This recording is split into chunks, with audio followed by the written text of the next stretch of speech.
విజయనగర సామ్రాజ్య కోసారంగంగా విరాజిల్లిన పెనుకొండ క్షేత్రం అచ్యుతారాయల రెండో రాజధానిగా రాజసానికి నాటి చారిత్రక కట్టడాకు నిలువైన ప్రాంతం అది. మత సామరస్యానికి ప్రతీక నిలిచే ఈ రాయలకోట పెనుకొండలో ఈసారి ఏ పార్టీ జెండా ఎగరబోతోంది? పెనుకొండ సింహాసనం ఎవరిని వరించబోతోంది?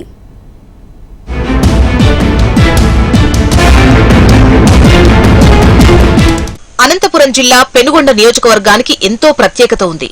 ప్రత్యేకతతో పాటు చారిత్రక ప్రాధాన్యం ఉన్న పెనుగొండలో ఈసారి ఎన్నికలు హోరాహోరీగా జరిగాయి. ఎలా అయినా కోటపై జెండా ఎగురవేయాలన్న లక్ష్యంతో వైసీపీ, టీడీపీ ఎన్నికల్లో సర్వశక్తులు ఒడ్డాయి. పెనుగొండ నియోజకవర్గంలో పెనుగొండ, గోరండ్ల, సోమందెపల్లి, రొద్దం, పరిగి మండలాలున్నాయి. నియోజకవర్గంలో మొత్తం 2,35,986 మంది ఓటర్లున్నారు. వారిలో 1,17,952 మంది పురుషులుండగా స్త్రీలు 1,18,030 మంది ఉన్నారు. మొత్తంగా 2,05,192 మంది ఓటు హక్కు వినియోగించుకోగా ఈసారి నియోజకవర్గంలో 86.98% పోలింగ్ నమోదైంది. గత ఎన్నికలతో పోలిస్తే దాదాపు 4% ఎక్కువ పోలింగ్ నమోదైంది.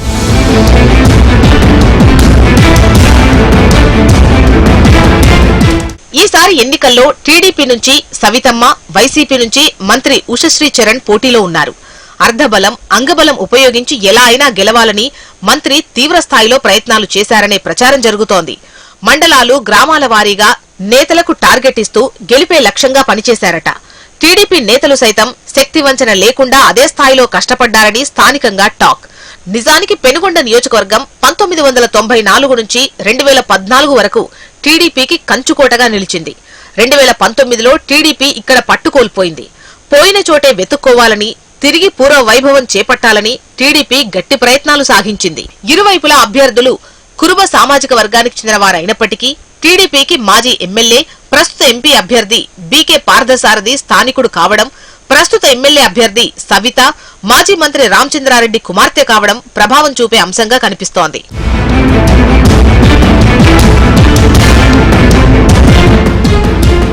టీడీపీ ఆవిర్భావంతో 1983, 1985లో టీడీపీ తరపున రామచంద్రారెడ్డి ఎమ్మెల్యేగా గెలుపొందారు.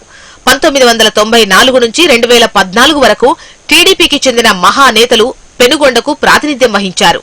రాజకీయ ఉద్దండులు ప్రాతినిధ్యం వహించిన పెనుగొండలో ఈసారి రామచంద్రారెడ్డి తనయ సవిత టీడీపీ తరపున బరిలో నిలిచారు.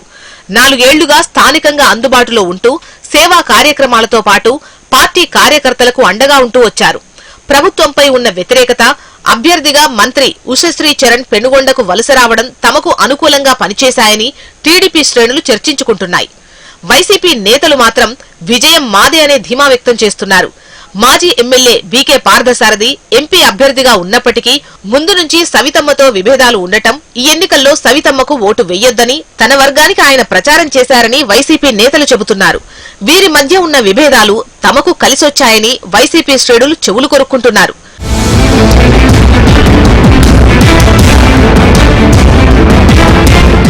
ఎవరి వ్యూహం వారిది అన్నట్టుగా సాగిన ఈ హోరాహోరీ సమరంలో విజయం ఎవరిది అనేది 6 రోజుల్లో తేలనుంది. పెనుగొండ కోటను టీడీపీ దక్కించుకుంటుందా లేక వైసీపీ శాసిస్తుందా అనేది తెలియాలంటే జూన్ 4వ తేదీ వరకు వేచి చూడాలి.